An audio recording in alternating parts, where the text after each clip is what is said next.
أكو أصوات تعودنا عليها، وأكو أصوات صارت جزء من حياتنا اليومية.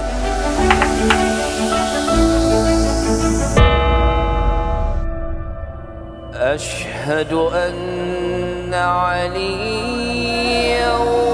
ولي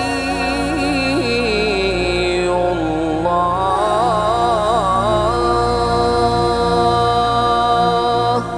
وأكو أصوات ما نقدر نعيش بدونها.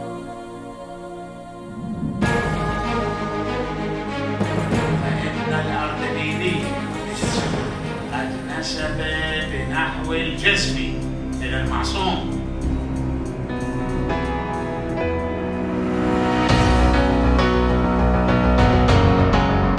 ومن بين الأصوات كلها أكو صوتنا اللي يميزنا عن غيرنا.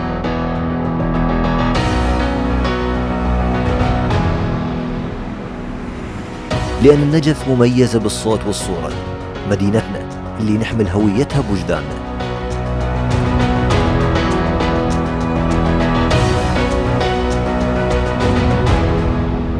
نجف 24، تابعونا وخلي نسمع صوتكم ونوصله لكل العالم.